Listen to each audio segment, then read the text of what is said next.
Welcome back to the channel. अब हम देखने वाले हैं हमारे पेपर 2 की यूनिट 5 जिसका नाम है learning characteristics of students with specific learning disability. इसका पहला टॉपिक है 5.1 basic understanding of specific learning disability.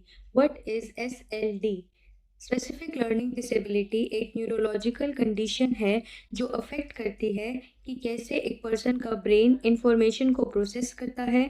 A student जिसको स्पेसिफिक लर्निंग डिसेबिलिटी होती है उसका नॉर्मल या हाई इंटेलिजेंस दोनों ही हो सकता है, but experiences a hidden gap when learning specific academic skills like reading, writing और मैथमेटिक्स। इसका मतलब है एक स्टूडेंट जिसको स्पेसिफिक लर्निंग डिसेबिलिटी है उसका इंटेलिजेंस लेवल नॉर्मल भी हो सकता है, हाई भी हो सकता है, बट एक पर्टिकुलर स्किल जब वो वर्क करता है हो सकता है कि वो हिडन होकर अफेक्टेड हो। मे बी वो बहुत अच्छा है स्टडीज़ के अंदर बट उसकी जो रीडिंग है वो अच्छी नहीं है, राइटिंग के अंदर प्रॉब्लम है, या फिर मैथमेटिक्स की कैलकुलेशन परफॉर्म नहीं कर पाता। अब हम देखेंगे कुछ की टर्म्स जो हमें समझने में हेल्प करेंगे कि स्पेसिफिक लर्निंग डिसेबिलिटी क्या होती है। सबसे पहले आता है एटियोलॉजी। इसका मतलब क्या है कि स्पेसिफिक लर्निंग डिसेबिलिटी जो है इसके क्या कॉजेज होते हैं। Specific learning disability primarily genetic होता है, बायोलॉजिकल होता है, पेरेंट्स से बच्चों के अंदर आता है, meaning it often runs in families. हो सकता है फैमिली में ही वो स्पेसिफिक लर्निंग डिसेबिलिटी रही हो जिसके कारण वो बच्चों तक आ गई। It is caused by minor differences in how the brain links information, not by laziness, poor sight और लैक ऑफ एफर्ट। जो ये स्पेसिफिक लर्निंग डिसेबिलिटी होती है ये बच्चे के आलस का कारण कभी नहीं हो सकती, या फिर उसकी पुअर विजन है, या फिर वो अपनी तरफ से एफर्ट नहीं कर रहा, ये है। तो ये चीज़ें कभी नहीं हो सकती, ये बायोलॉजिकल या जेनेटिक ही होती हैं और ये फैमिली से चलती हुई आ रही होती हैं जो कि बच्चे के अंदर भी आ सकती हैं। अब हम देखेंगे प्रेवलेंस और इंसिडेंस। प्रेवलेंस का मतलब क्या है कि ये कितना कॉमन देखने को मिलता है हमें स्पेसिफिक लर्निंग डिसेबिलिटी। तो ये रफली 5 to 15% हमें देखने को मिलता है जो स्कूल गोइंग बच्चे होते हैं उनके अंदर डायग्नोस किया जाता है। इंसिडेंस का मतलब है कि इसका क्या रेट है। Incidence refers to the rate of new diagnosis appearing as modern assessment tools improve. Incidence का मतलब क्या है कि जैसे मॉडर्न असेसमेंट टेक्निक्स टूल्स आ गए हैं तो हम कौन कौन से या कितने रेट पर डायग्नोज कर पा रहे हैं नए नए लोगों को स्पेसिफिक लर्निंग डिसेबिलिटी। उसके बाद हम देखते हैं हिस्टोरिकल एंड कल्चरल पर्सपेक्टिव क्या रहा है children with specific learning disability का। तो पहले क्या था, जो children with specific learning disability होते थे उनको मिसअंडरस्टूड कर दिया जाता था और उन्हें गलत लेबल किया जाता था। अब मॉडर्न पर्सपेक्टिव ये हो गया है कि जो स्पेसिफिक लर्निंग डिसेबिलिटी है ये सिर्फ एक लर्निंग डिफरेंस है मामूली सा, और अगर हम उन्हें कुछ अच्छी अकोमोडेशंस देंगे जैसे कि एक्स्ट्रा टाइम या अच्छी टेक्नोलॉजी यूज़ करेंगे उन स्टूडेंट्स को पढ़ाने के लिए, तो हमारी जो लर्निंग पोटेंशियल है वो उन बच्चों की डेवलप हो जाएगी आसानी से। तो ये हिस्टोरिकल और कल्चरल पर्सपेक्टिव शिफ्ट हमें देखने को मिला है स्पेसिफिक लर्निंग डिसेबिलिटी को लेकर लोगों के माइंड में। अब हम देखते हैं क्या मिथ और क्या फैक्ट्स हैं जो स्पेसिफिक लर्निंग डिसेबिलिटी से जुड़े हुए हैं। हमें ये ध्यान रखना है कि जो मिथ होते हैं ये सिर्फ लोगों की कही सुनी बातें होती हैं, ये फैक्चुअल नहीं होती, इनका कोई प्रूफ नहीं है, एविडेंस नहीं है, बट जो फैक्ट है वो प्रॉपर एविडेंसेस पर बेस्ड है। तो देखते हैं कि स्पेसिफिक लर्निंग डिसेबिलिटी से क्या जुड़े हुए मिथ और फैक्ट हैं। सबसे पहले ये बोला गया कि मिथ क्या है, स्पेसिफिक लर्निंग डिसेबिलिटी वाले जो चिल्ड्रन हैं वो कभी भी सीख नहीं सकते और इनका जो इंटेलिजेंस लेवल है वो लो होता है। पर फैक्ट क्या है, जो children with specific learning disabilities होते हैं वो ज़्यादा इंटेलिजेंट होते हैं, ज़्यादा कैपेबल होते हैं, and they just process information differently and need unique teaching methods. फ़र्क सिर्फ इतना है कि वो इन्फॉर्मेशन को एक अलग तरीके से अपने माइंड में प्रोसेस करते हैं और उनके लिए जो टीचिंग मेथड्स यूज़ होते हैं वो थोड़े यूनिक होते हैं नॉर्मल बच्चों के लिए जो यूज़ होते हैं उनसे। सेकेंड मिथ है कि जो डिसलेक्सिया है that is just reversing letters while reading. ये डिसलेक्सिया कब होता है, जब हमने लेटर्स पढ़ते वक्त आगे पीछे कर दिए तब हम कहते हैं कि डिसलेक्सिया है। बट फैक्ट क्या है, रिवर्सिंग लेटर्स जो है वो बहुत ही ज़्यादा कॉमन होता है अर्ली ईयर्स में जब बच्चा लैंग्वेज को सीखता है। बट जो डिसलेक्सिया है वो डीपली रूटेड है कि कैसे जो ब्रेन है बच्चे का वो प्रोसेस करता है लैंग्वेज की साउंड्स को। लैंग्वेज की साउंड्स को हम बोलते हैं फोनीम्स। तो ये थे मिथ और फैक्ट्स हमारे स्पेसिफिक लर्निंग डिसेबिलिटी से जुड़े हुए। अब हम देखते हैं 5 कोर क्लासिफिकेशंस क्या है हमारी स्पेसिफिक लर्निंग डिसेबिलिटी की, मतलब कि कितने टाइप का होता है स्पेसिफिक लर्निंग डिसेबिलिटी, किस किस एरिया में हम देख सकते हैं। सबसे पहला टाइप आता है डिसलेक्सिया, जिसके अंदर बच्चों को डिफ़िकल्टी आती है लेटर्स को उनकी एग्जैक्ट साउंड से मैच करने में। स्पेसिफिक लर्निंग डिसेबिलिटी वाले जो स्टूडेंट्स होते हैं उनकी जो रीडिंग स्पीड है वो बहुत ज़्यादा स्लो होती है और उन्हें वर्ड्स को डिकोड करने में दिक्कत आती है, मतलब वर्ड्स के मीनिंग को समझने में, क्या मैसेज है उसको समझने में प्रॉब्लम आती है। नेक्स्ट हमारा आता है डिसग्राफिया, जैसे कि वर्ड है ग्राफ, ग्राफ पे हम क्या करते हैं लिखते हैं, तो यहाँ पर प्रॉब्लम आएगी लिखने में।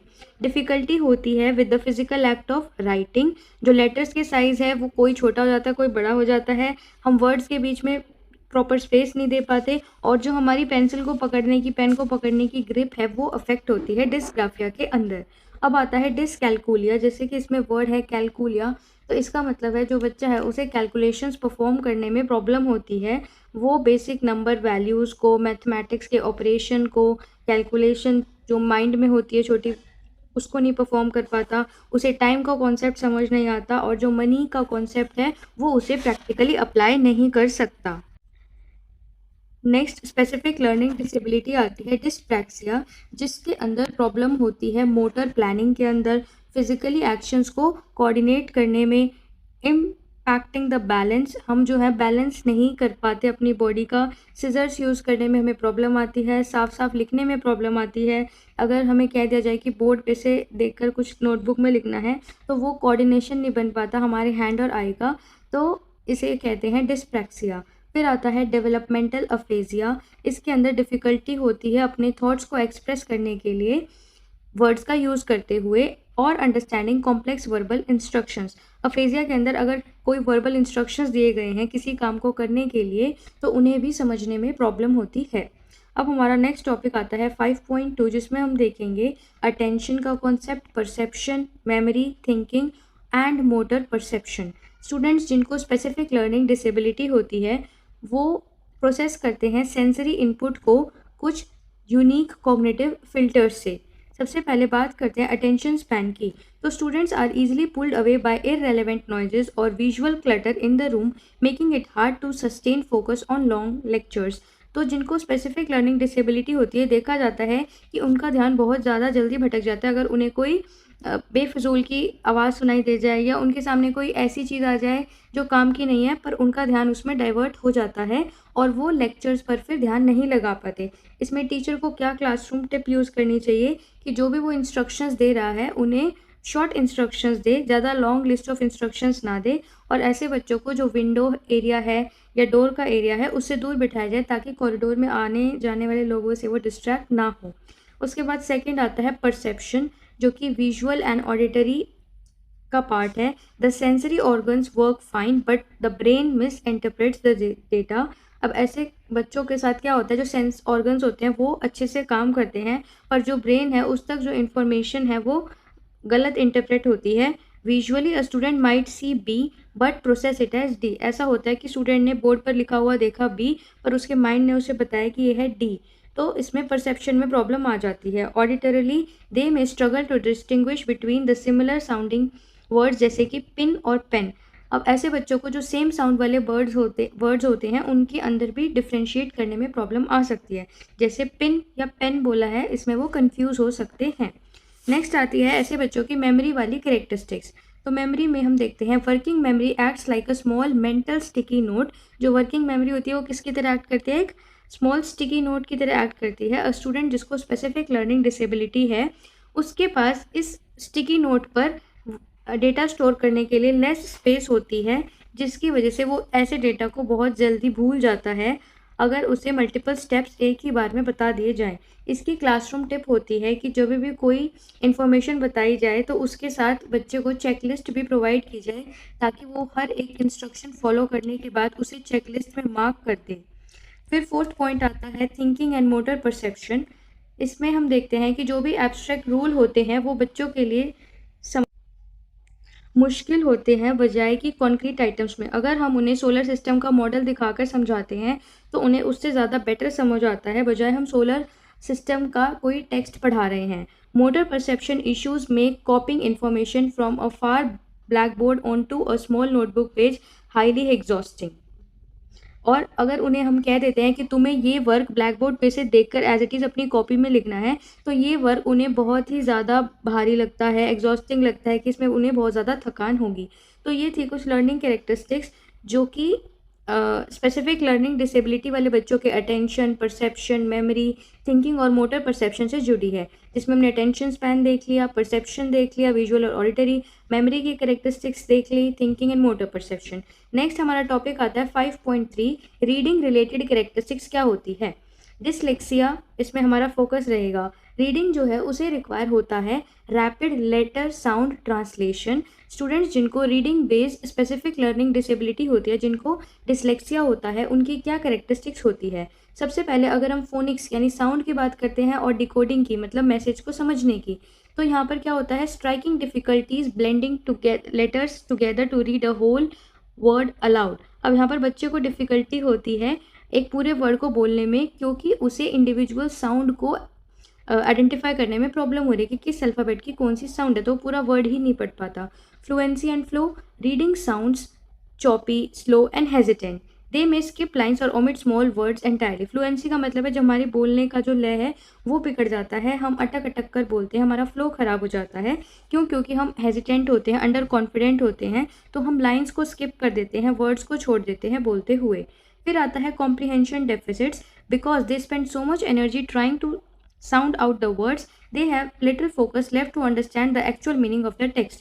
डिसलेक्सिया वाले बच्चों को क्योंकि वो ज़्यादा टाइम लगा देते हैं एक लेटर की साउंड को आइडेंटिफाई करने में, तो जब तक वो पूरा वर्ड पढ़ते हैं वो भूल ही जाते हैं कि इसका एक्चुअल मीनिंग भी कुछ देखना था। टीचर के क्या सॉल्यूशंस है? टीचर को ऑडियो बुक्स यूज़ करनी चाहिए जहाँ पर बच्चे साउंड को एक्चुअली सुनते हैं।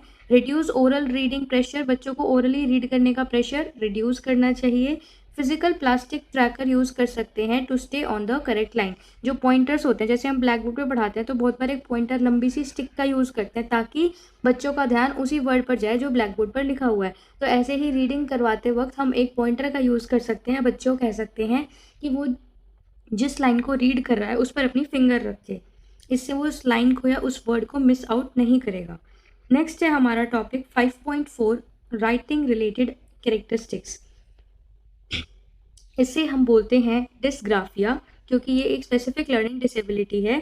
राइटिंग के अंदर क्या होता है, हमारी मसल मेमोरी, हमारी स्पेलिंग्स और हमारा लैंग्वेज स्ट्रक्चर कैसा है। इसके कैरेक्टरिस्टिक्स क्या है? Physical writing effort and overly tight pencil grip that causes hand cramps and physical fatigue with in minutes. ऐसा हम देखने को हमें मिलता है कि जिनको डिसग्राफिया होता है, लिखने में प्रॉब्लम आती है, उनकी जो पेंसिल को पकड़ने की ग्रिप है वो अच्छी नहीं होती, उन्हें सही तरीका नहीं पता होता, जिनसे उनके हाथ में क्रैम्प आ जाते हैं या फिर उन्हें थोड़ी ही देर में लिखते लिखते थकान फील होने लगती है। नेक्स्ट आता है स्पेशल डिसऑर्गेनाइजेशन, मतलब बच्चों को ये नहीं समझ में आता कि उन्हें वर्ड्स लिखते समय उनके बीच में कितनी स्पेस देनी है। कहीं वो ज़्यादा स्पेस दे देते हैं, कहीं वो कम स्पेस दे देते हैं, कभी वो मार्जिन के ऊपर लिख देते हैं, कभी नीचे लिख देते हैं, मार्जिन को कभी बिल्कुल ही भूल जाते हैं। तो ऐसे होता है स्पेशल डिसऑर्गेनाइजेशन के अंदर। द प्रोसेसिंग ब्लॉक क्या है? The student can explain a concept brilliantly out loud but writes very short incomplete sentences due to the physical difficulty of writing.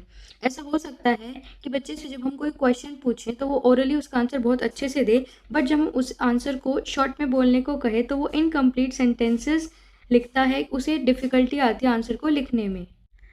Dysgraphia के सॉल्यूशंस क्या टीचर यूज़ कर सकता है? सबसे पहला, परमिट टाइपिंग ऑन कीबोर्ड्स। दूसरा आता है प्रोवाइडिंग वाइड लाइन पेपर, जिनमें बहुत अच्छी स्पेस हो, वो वाले पेपर हमें प्रोवाइड करने चाहिए लिखने के लिए। और allow oral answers during evaluation, जब हम इवैल्यूएशन कर रहे हैं और हमें पता है किसी स्टूडेंट को डिसग्राफिया है तो हमें उसे एक रिलैक्सेशन देनी चाहिए और ओरल क्वेश्चंस पूछ लेने चाहिए। लास्ट हमारे पास आता है 5.5 मैथ्स रिलेटेड कैरेक्टरिस्टिक्स, जहाँ पर मैथ्स रिलेटेड लर्निंग डिसेबिलिटी है जिसे हम कहते हैं डिसकैलकुलिया। तो मैथ के अंदर हमें चाहिए होता है एब्स्ट्रैक्ट सिंबल्स की पहचान, पैटर्न्स की रिकॉग्निशन और स्पेस की अलाइनमेंट। इसके अंदर क्या कैरेक्टरिस्टिक्स आती है? वीक नंबर सेंस, बच्चों के अंदर देखने को मिलता है कि वो डिफ़िकल्टी फेस करते हैं visualising that the number symbol 5 represents a group of 5 physical units. अब अगर हमने बच्चों को नंबर 5 लिख दिया बोर्ड पे तो उसे प्रॉब्लम आएगी इमेजिन करने में कि इसका मतलब है कोई 5 डिफरेंट ऑब्जेक्ट्स। फिर साइन या ऑपरेटर कन्फ्यूजन देखने को मिलती है। अक्सर बच्चे प्लस की जगह माइनस यूज़ कर लेते हैं, माइनस की जगह डिवाइड, डिवाइड की जगह मल्टीप्लाई यूज़ कर लेते हैं, तो उन्हें समझ नहीं आता कि कहाँ कौन सा ऑपरेशन यूज़ होना है। फिर अलाइनमेंट फैक्टर्स आता है। कभी कभी बच्चे जब मैथमेटिकल सम करते हैं तो वो जो नंबर्स होते हैं उन्हें एक दूसरे के नीचे प्रॉपरली नहीं लिखते, जिससे उनकी कैलकुलेशन अफेक्ट होती है, मिक्सअप हो जाता है, एडिशन सब्ट्रैक्शन। टीचर के क्या सॉल्यूशन है? टीचर को ग्राफ पेपर यूज़ करना चाहिए ताकि बच्चे नंबर्स को ठीक से अलाइन कर सके cleanly. Offer concrete blocks for counting. अगर उन्हें हम काउंटिंग सिखा रहे हैं तो एक्चुअल ऑब्जेक्ट्स दें ताकि वो उसे माइंड में इमेजिन भी कर सके। और हमें कभी बच्चों को कैलकुलेटर की भी रिलैक्सेशन दे देनी चाहिए, ज़्यादा डिपेंडेंस नहीं, but up to a certain limit हमें अपनी गाइडेंस के अंदर उन्हें कैलकुलेटर की भी रिलैक्सेशंस देनी चाहिए। सो ये थी हमारी 5th यूनिट, जिसमें हमने देखा कि कौन कौन सी हमारी स्पेसिफिक लर्निंग डिसेबिलिटीज़ होती है। डिसकैलकुलिया के बारे में हमने जाना, फिर हमने डिस्ग्राफिया का देखा था, उससे पहले हमने डिसलेक्सिया देखा जहाँ रीडिंग में प्रॉब्लम आती है। ओवरऑल कैरेक्टरिस्टिक्स देखी स्पेसिफिक लर्निंग डिसेबिलिटी वालों की, attention, perception, memory, thinking, motor perceptions related. और हमने जाना कि कौन कौन सी 5 डिफरेंट टाइप्स की डिसेबिलिटीज़ होती हैं। Specific learning, dyslexia, reading, dysgraphia, writing, dyscalculia, calculations वाली, डिस्प्रैक्सिया, कोऑर्डिनेशन वाली, अफेजिया, एक्सप्रेशन ऑफ थॉट्स। उसके बाद हमने मिथ एंड फैक्ट्स भी देखे थे। उससे पहले हमने देखा था कि स्पेसिफिक लर्निंग डिसेबिलिटी क्या होता है, इनके कॉजेज़ क्या है, प्रेवलेंस क्या है, इंसिडेंस क्या है, इनका क्या हिस्टोरिकल कल्चरल पर्सपेक्टिव रहा है। सो होपफुली आपको ये वीडियो में कंटेंट क्लियर हो गया होगा और अच्छे से समझ आया होगा। अगर आपको कोई डाउट है तो आप कमेंट करके बता सकते हो, पूछ सकते हो। और वीडियो अच्छी लगी है तो यू कैन लाइक। और आगे आने वाले पेपर्स के लिए अगर आपको वीडियो देखनी है तो चैनल को ज़रूर सब्सक्राइब कर देना ताकि आपको पता चलता रहे न्यू वीडियोज़ का। और अगर कोई भी और सजेशन हो तो वो भी आप कमेंट में पुट कर सकते हो। Thank you for watching the video till here.